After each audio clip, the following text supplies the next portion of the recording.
Hello and welcome back to my YouTube channel. My name is Angel Saxena. I'm a DOP and DI colorist based here in Mumbai, India. In this video, I'm going to talk about aspect ratios and resolution while setting up your project for delivery. Now, keep in mind that I have one bonus tip for you guys, so please watch this video till the very end. To start up, let's talk about resolution in the first place. Okay, so first things first, go to this settings icon on the bottom right corner. Keep in mind that we have already bypassed whatever settings we have here. It does not matter what resolution we have, it does not matter what frame rate it's set on. All that matters is the timeline settings, which we can access by right clicking on it and then going to timeline settings. Now currently, my footage is 1080p, that's why my timeline resolution is set to 1920 by 1080p. I can change that or upscale it to 3840 by 2160, which is 4K.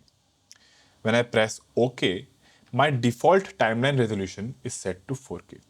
Now when I go to export, I can choose to either export on 4K or I can choose to downscale it again to 1920 by 1080p, which will actually be the native resolution for this particular footage.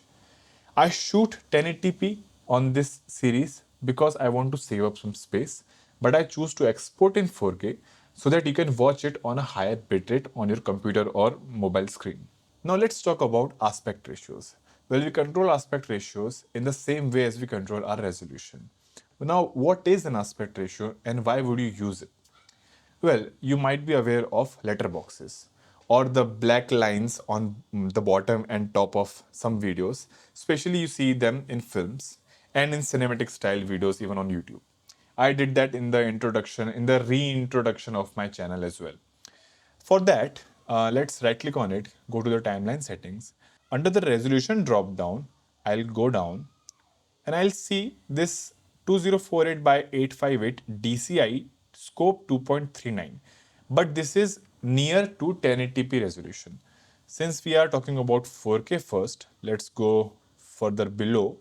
We'll see this 4096 by 1716 DCI scope 2.39. So 2.39 is the aspect ratio. Let's click on it and select OK. As you can see, the canvas has changed, but my footage is not currently fitting to that new aspect ratio. For that, let's select all of the video clips. It does not matter if you select audio clips as well at this moment.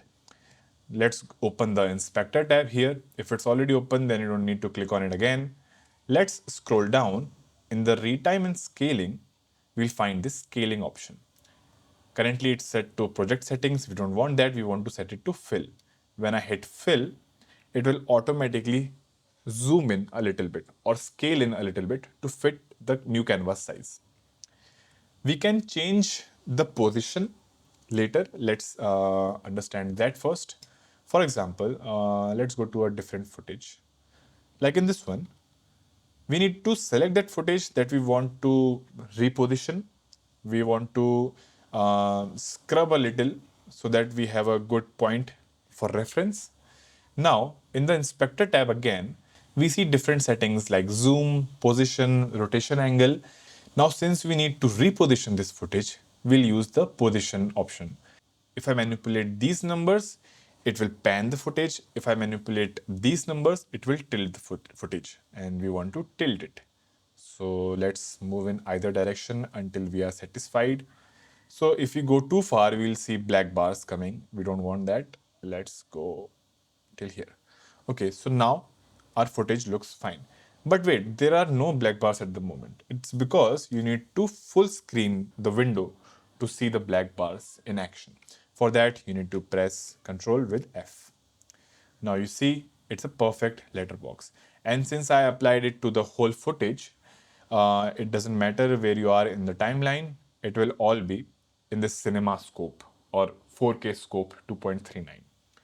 Now these black bars, they actually don't exist in the data of this video now because we have removed that portion from the canvas itself. So this saves some space. If you create these black bars on top of a normal 16:9 video, then it will use some extra data. So the file size will be a little bit more. But that's also helpful in some cases. In YouTube, for example, it supports 16 by 9 the best, right? But for theaters, when you export for theaters, you need to make sure that the film is in scope or some kind of theater associated aspect ratio. Right. So another way of doing this is, first of all, let's switch back to a normal 16 by 9 timeline. For that, let's go to the timeline settings again and let's switch to 3840 by 2160, which is normal 16 by 9. Okay. Now we have two artificial ways of creating those letterboxes or the black lines as we see. First is the most convenient way of doing so is going to the timeline settings up top and going down below we have this output blanking. Let's set it to 2.39 again. And now we can see the difference in that method and this method. In this one, we see these black lines even when we are not full screen. It's because our aspect ratio is actually in 16 by 9, which is the standard for video, which is a standard for your mobile phones and YouTube as well. But we have an artificial letterbox on both ends. Great. When we full screen, it looks similar to, or basically the same. Now, this will not allow you to put text on these black lines. However you try, let's put a text, for example. Okay. This basic title, when I move it down using the inspector, it will disappear on the black portion because it's trying to emulate a real sort of aspect ratio. So if you really want to put something like a subtitle or a logo maybe on top of those black bars, you need to make them artificially yourself, which is the most manual way of doing so. Now to generate a letterbox in the most manual way, you need to create some solid black color layers and then crop them so that you have a perfect letterbox of your choice. You can make it broader or you can make it narrow. To find the solid color or to make a black layer basically, you need to go to the effects panel. If it's turned off, just click on it once. Inside generators in the toolbox, you will see this solid color.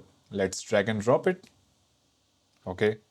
And make it as big as the footage I want to make the letterbox on. Or I can just do it for the whole timeline as well. Let's use these handles. Okay, great. Now let's click on the solid layer once. We can change the color, but we want it to be black for the moment. Let's go to the settings inside inspector. In the cropping panel, let's slide this bottom one until we are satisfied. I can zoom out a little using my mouse. I can't use this crop top as well to make another letterbox on the bottom. So I need to duplicate it. To duplicate it, I'll hold Alt and drag the clip up. Now with this new clip selected, I'll reset the cropping so that now I can start cropping from top.